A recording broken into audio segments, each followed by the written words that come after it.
Bonjour, mesdames et messieurs, bienvenue dans ces 5 minutes d'information. Robert Begremambé plaide pour l'entretien et la sauvegarde des infrastructures ayant abrité les 8e Jeux de la francophonie.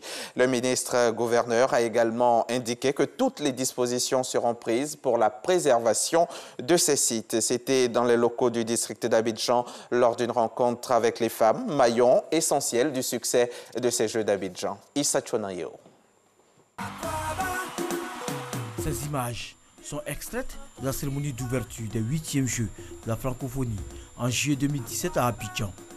Des Jeux qui ont marqué le monde francophone par la qualité de l'organisation et des compétitions culturelles et sportives. Notre pays est un grand pays, nous avons un grand président, nous avons un peuple formidable, une jeunesse très engagée dans la défense de l'image du pays et nous avons des opérateurs qui savent relever les défis quand il le faut. La Côte d'Ivoire est un grand et beau pays. Mais j'ai aussi retenu la grande solidarité des pays de la francophonie envers notre pays. Pour la réussite de ces Jeux, la Côte d'Ivoire a réhabilité et construit plusieurs infrastructures sportives et culturelles. Des infrastructures qui doivent bénéficier d'une attention particulière. Le Premier ministre nous a demandé, sur instruction du chef de l'État et du vice-président, de faire des suggestions. Ces suggestions sont en analyse et des solutions adéquates seront trouvées pour qu'on pérennise la qualité de ces installations et surtout que ces installations soient profitables à la jeunesse ivoirienne et aux Ivoiriens.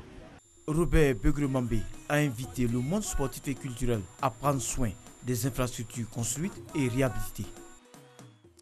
Un incendie s'est déclaré hier mardi dans un sous-sol d'un bâtiment à usage de bureau dans le quartier des Deux Plateaux Vallons, rue des Jardins. Le sous-sol servait à entreposer et stocker du matériel d'imprimerie et d'électroménager.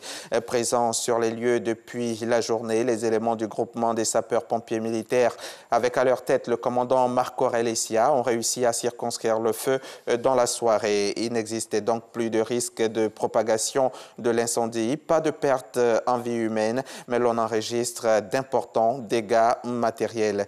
Les éléments du GSPM y étaient encore jusque tard le soir, poursuivant les opérations d'extinction complète et d'exploration.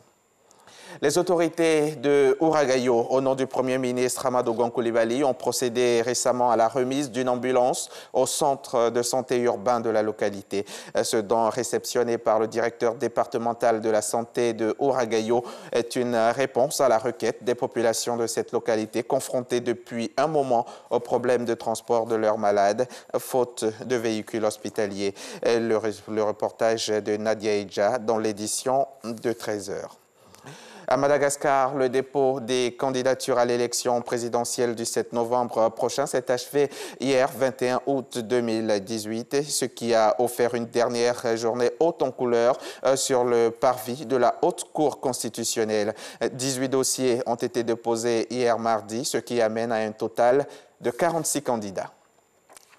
Ahmed Abdallah Sambi, au pouvoir aux Comores entre 2006 et 2011, vient d'être placé en détention préventive à son domicile. L'annonce a été faite hier 21 août par le procureur de la République. L'ancien président est accusé de détournement de deniers publics lorsqu'il était encore à la tête de l'État dans le cadre de l'affaire dite de la citoyenneté économique, un programme destiné à financer le développement du pays.